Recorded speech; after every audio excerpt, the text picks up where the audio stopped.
Good morning, Coalition. It's so good to see everybody in 2022. How about that? Amazing that we are still here and kicking. At least most of us are. So we've got a great group and we've got a great interview for you this morning. Our very own Catherine Sevier, and she is not surprisingly sitting right next to me, or I don't know which direction I'm pointing in, but a couple of announcements to begin with. We are having a full coalition meeting on the 21st of this month, so don't miss that. You should have perhaps gotten an announcement about that already. Another announcement is that we have a new office, and I'm looking at Tom Akins, who is our new landlord.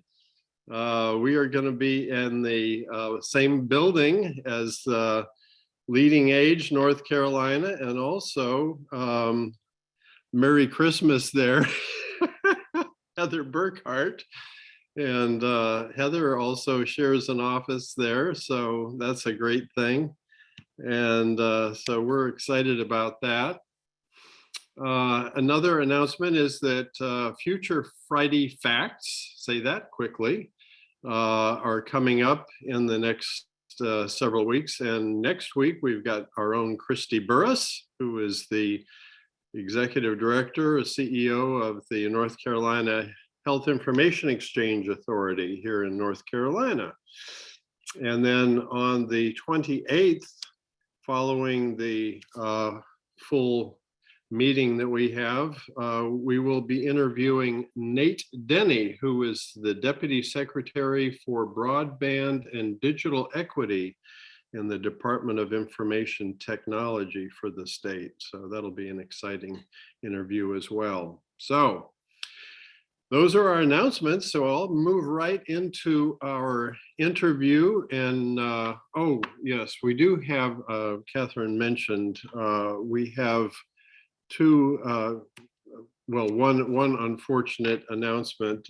Steve Hahn, who is our chair of the Communications Advocacy and Education Working Group's father, passed away this last week. So we're sorry to hear that. It was not an unexpected thing. He had cancer, but nevertheless, even at 90 years of age, it's not a fun thing to lose your dad. So please extend our condolences to Steve Hahn, and he'll be with us probably about the middle of the month. So on to the interview. So Catherine, you grew up in North Carolina, I think. Tell us about what it was like growing up in the city in which you grew up. So, good morning, everybody. This is a little odd spot for me today, but I'll do my best. I grew up in Charlotte, and the product of a couple, an unlikely couple. My father was first generation Polish from Michigan, and you can guess he was a GI who landed in North Carolina. My mother, who was a native Charlottean and was from a family that had been there for several hundred years. And so I start that because part of what I learned about how cultures within cultures are different was from living with my parents. Scotch, Irish, Polish, Catholic, Protestant.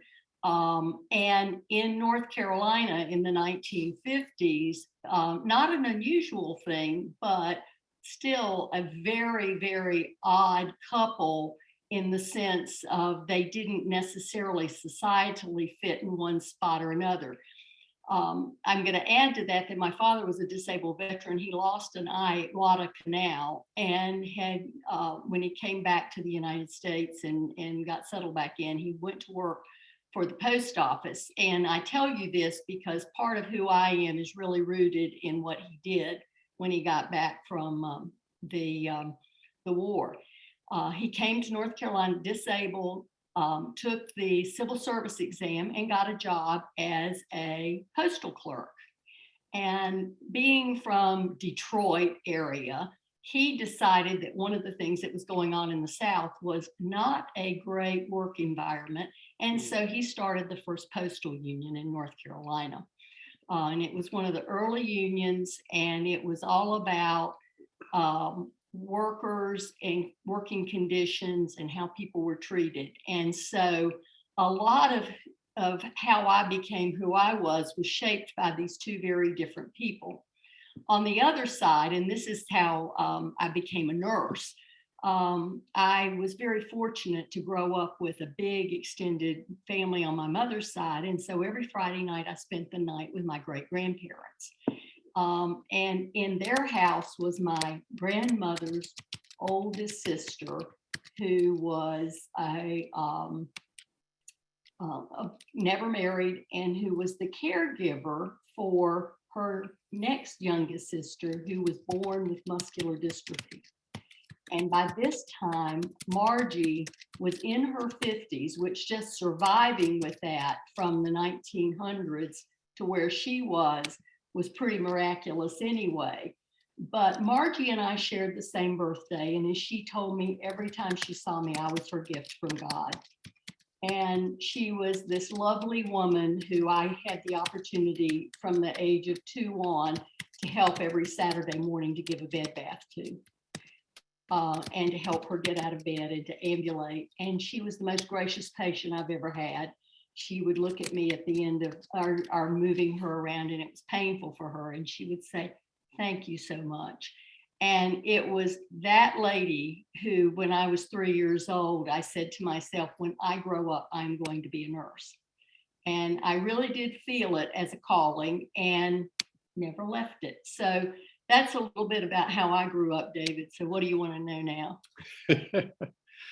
Well, so you grew up in Charlotte and went to school in Charlotte? I did. I went to public school throughout my first 8-9 years, and just lived close, as I said, to my family. So nothing really exciting about all of that, except that, and the other part of my story is that my mother was diagnosed when I was around 9 years old with bipolar disorder. And so she was a person who tended to be both manic and depressed. And so you never quite knew what you were going to get. When they said life is like a box of chocolates, my mother was a lovely person, but when her mood disorder was not well managed, she had some real challenges. And so our family lived a lot of our life around her mood disorder and the consequences of that. And so when I was in the 8th grade, my parents divorced, something very unthought of in the South in that time. And I went to my dad at the end of the 9th grade, and I said, I need to get out of here. And I'm being very industrious. I'd gone to the library. And do you guys remember those big, thick reference books that were in the library that you didn't like to mess with? I pulled one of those out, and I found boarding schools in North Carolina and Virginia and South Carolina. And I announced to my father that I needed to go to boarding school because I needed to get away. And much to my surprise, he said yes. And off I went to, and everybody, this is the drum roll for those of you who've grown up in the South and know this school. I had, unbeknownst to myself, chosen Bob Jones University's academy. And at that time, Bob Jones was a racist, fundamentalist, anti-Catholic, anti-Jewish school that had actually expelled Billy Graham when he was there. I didn't know that. I went there because I found it. It was close to home. They said it was Baptist, and I thought I knew what that was. And they had boys, and I didn't want to go to an all-girls school. So I landed there, and much to my surprise, had just a completely different exposure to both how people think, how all that tied together. So I say that to kind of frame how I ended up where I was. I decided at that point I needed to get out of there pretty quickly. So I graduated a year early and found myself at UNC Charlotte, majoring in nursing finally, and there for my undergraduate education. You can see I don't have to ask too many questions. He knows the story. Uh-huh. So you went to Charlotte, UNC Charlotte. You graduated with a nursing degree, That's and right. then where did you go from there? So I graduated with a nursing degree and realized very early in my experience, in fact, my second patient that I ever cared for was a woman with a very rare disease called scleroderma. And she was this lady who was basically losing her digits one by one. They break off. And she had been ill for about 15 years at that point. And again, she was a wonderfully gracious lady who was very kind to a student nurse who didn't know what she was doing. But we started talking. And one of the things that I realized as I was giving her a bath, which in my parlance is one of the most sacred things you can do for somebody. I don't know how many of you on the call are nurses, but one of the things I realized fairly early in my career is we have a real honor to be able to bathe someone who we've never met before, who allows us to see them in their most vulnerable position.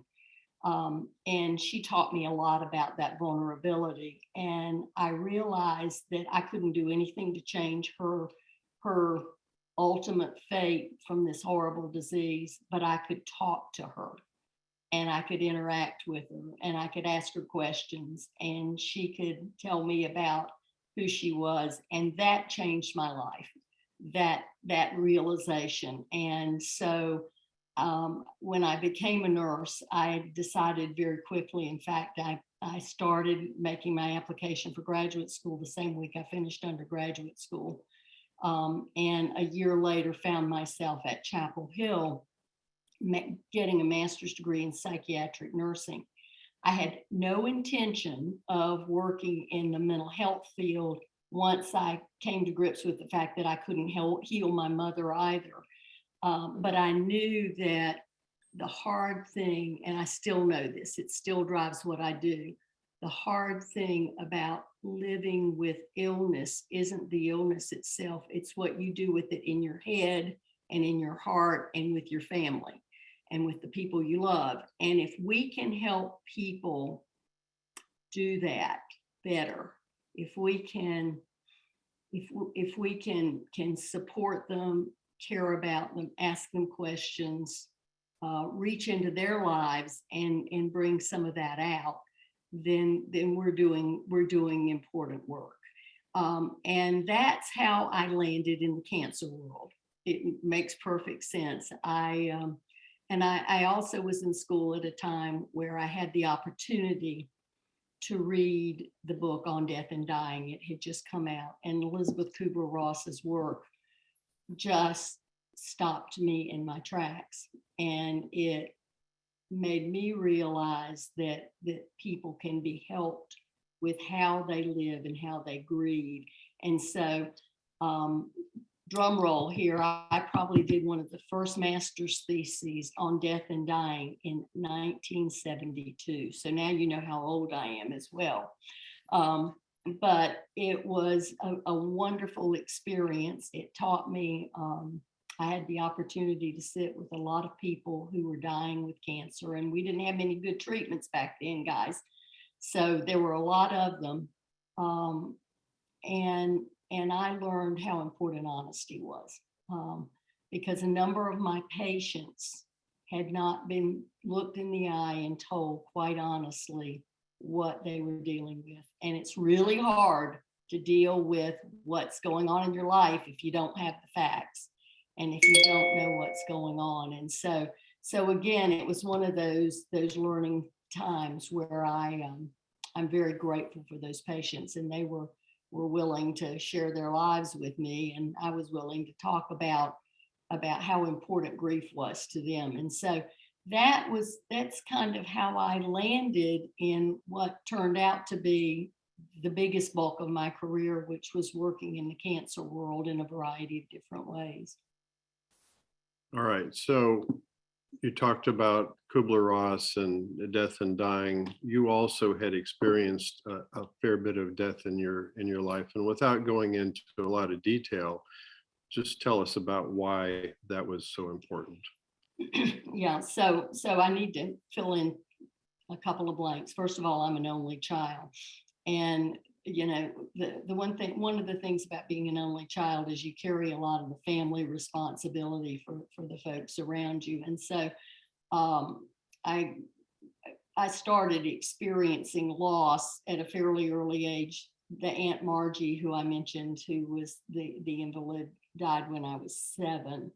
And that was it was my first experience with loss. But then probably the more traumatic piece of that was when I was a freshman in college. My dad died in a car accident unexpectedly. And it was a pretty devastating experience. He and I were at one of those adolescent times where we hadn't been getting along very well. And another lesson learned was we had just reconciled about a week and a half before he died.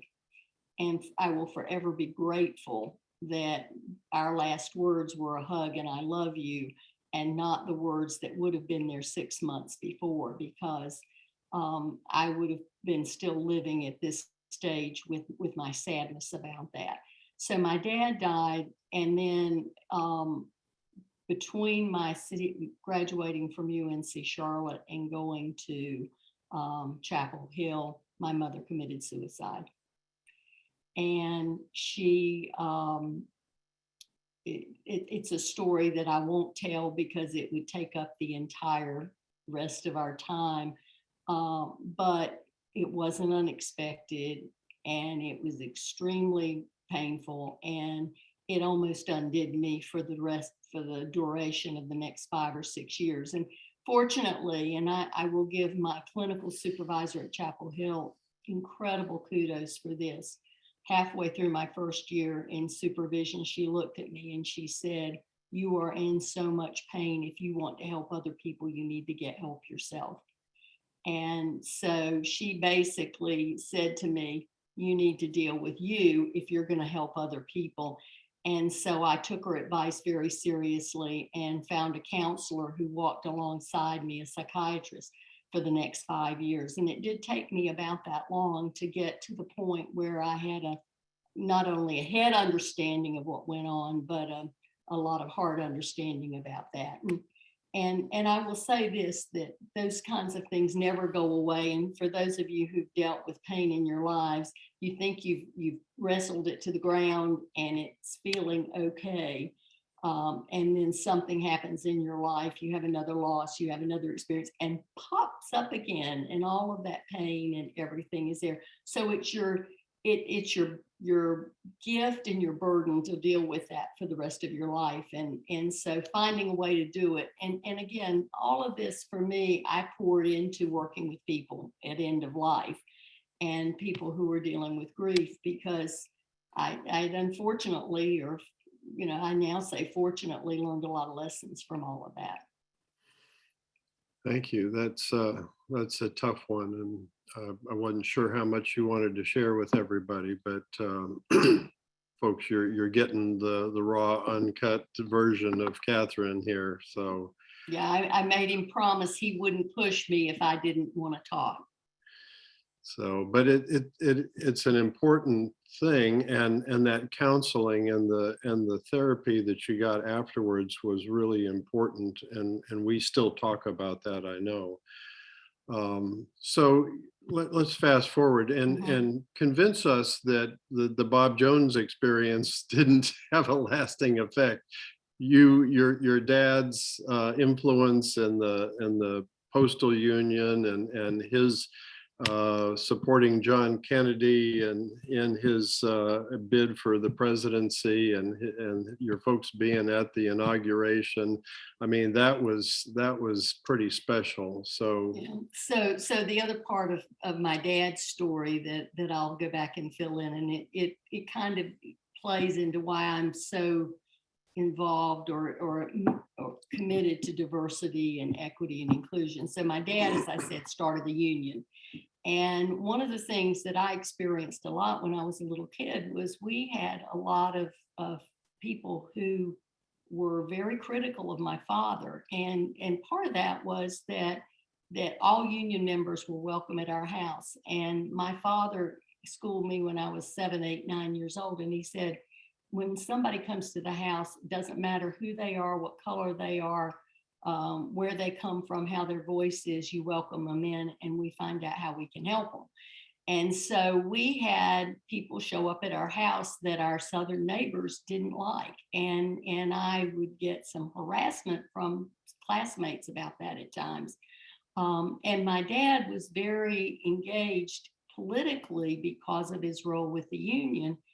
And he was involved on a national stage with the Postal Union. And so was going back and forth and doing things in Washington and working with Congress, and got to be good friends with Olin D. Johnson and a number of folks in North Carolina. And he chaired Kennedy's campaign in Charlotte.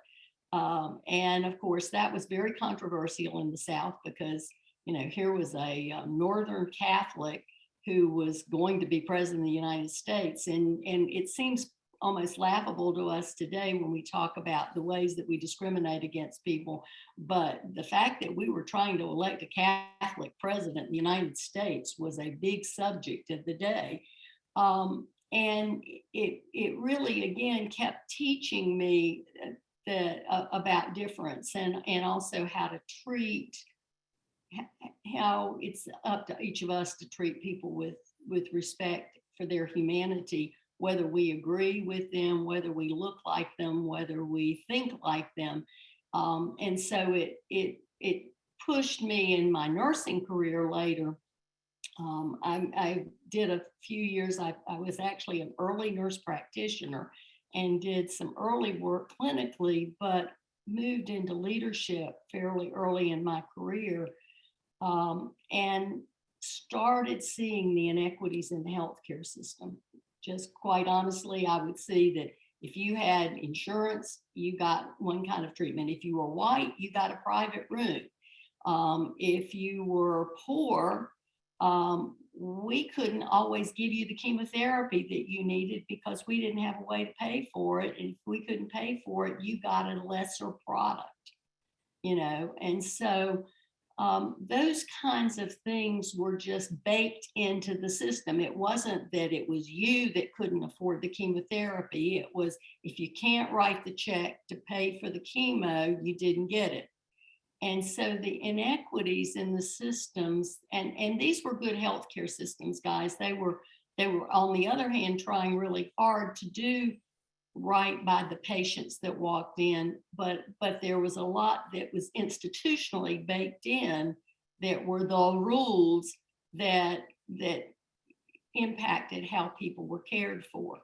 And so one of the things that I've spent a lot of time thinking about is how do we help each other create the best possible culture we can where people have a shot at getting what they need, regardless of all of the rules that are around them that want to keep them from that. And so I got pretty involved in an advocacy role legislatively and with a number of groups trying to expose those kinds of things. And one of the first times that I remember having a chance to talk about this on a national stage was I was invited, I was the president of a newly formed group called the American College of Oncology Administrators. And I was invited to speak to the president's cancer panel. And so we did a quick and dirty study of what was happening to African-American women with breast cancer in the United States. And it was really, all the researchers would roll over in their grave at how we did it. But we literally sent out a question or two and asked about it. And people came back and said, we can't provide our patients the chemo they need because if they don't have insurance, we can't give it to them. And so they're getting substandard treatment. And I had the opportunity to say to the President's Cancer Panel, guys, you may not be able to document this in a study that that's going to be in a journal, but I've got anecdotal evidence from 60 different hospitals throughout the United States saying we don't treat people fairly. So what are we going to do about that? And so it's been that kind of thing that I think still keeps me up at night, is how do we change, how do we keep working at this system that doesn't take care of the people that can't speak for themselves, the poor. And if you do it biblically, the poor, the widow, the orphan, the folks that have been disenfranchised, the culturally different, the disabled. I mean, we've got just laundry lists of folks who need spokespeople. So thank you. That's Sorry, I'm preaching. No, it's great stuff. But in the last couple of minutes, talk a little bit. You've also been an advocate for cancer survivors. Mm-hmm. Tell us a little bit about your work in the survivor community. So one of the next 3 minutes, the most striking things for me when I first started working in the cancer world was that people victimized cancer patients. And they said, he's a cancer victim. And the cancer patients and the people living with cancer themselves came along and said, no, we're not. We're surviving this. We are going to live every day of our life until we die, surviving it. And we're going to live with it, through it, and beyond it. And they formed an organization called the National Coalition for Cancer Survivorship. And I had the honor to be on their board.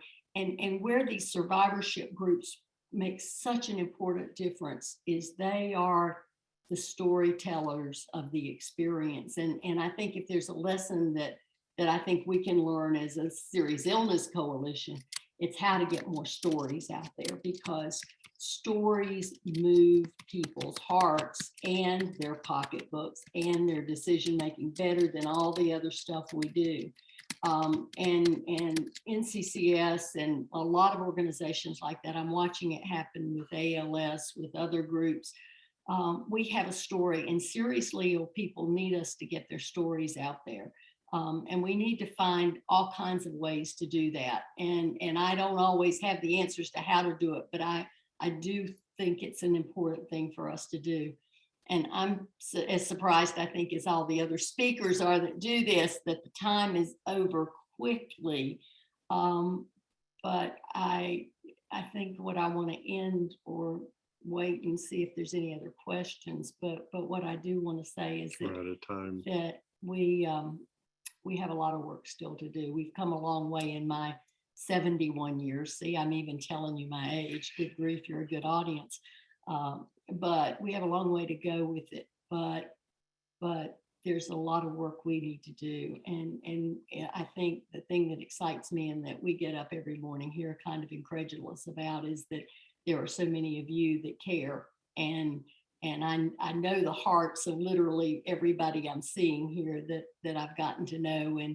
And I just want to thank you guys for what you're doing, because it's going to take a village, and we are a village.